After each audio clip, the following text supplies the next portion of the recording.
L'intérêt, justement, on parle souvent de cette famille d'intérêt, mais qu'est-ce que c'est?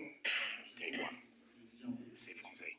Après, ça va être vraiment personnel ce que je vais dire, mais moi, je suis toujours intéressé.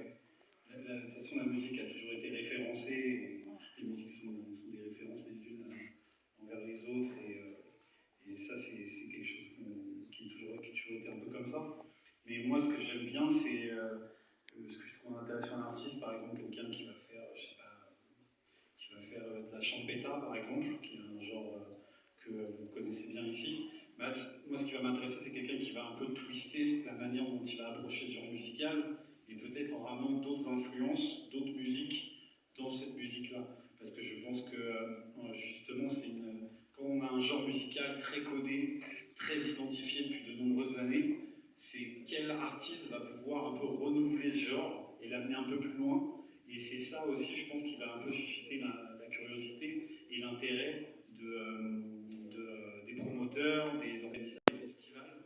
Donc ça, c'est une des choses. Et puis, effectivement, jouer dans des festivals comme le Baume, comme, je sais pas, il y en a vraiment beaucoup de festivals de showcase d'artistes.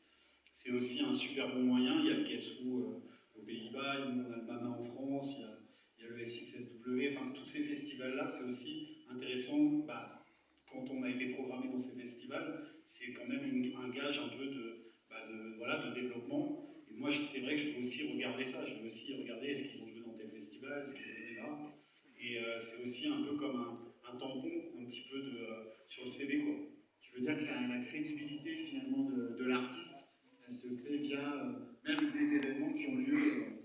Ici, tu parlais du Bon Festival qui est ici à Bogota, je crois. C'est-à-dire que tu vas regarder les programmations de ces grands événements pour te faire une idée de ça. Exactement. Déjà aussi regarder dans le pays de l'artiste si déjà il joue sur ces choses-là, et puis regarder aux alentours, est-ce qu'il a réussi déjà un petit peu par lui-même à se développer. Donc oui, c'est les grands rendez-vous un peu importants qu'il y a dans certains pays sont un gage un peu de qualité, effectivement, sur lequel nous on va se baser aussi pour signer tel ou tel artiste. Donc avoir des programmes qu'on appelle des summer camps, des résidences d'artistes, qui vont permettre à des artistes, par exemple entre les Caraïbes et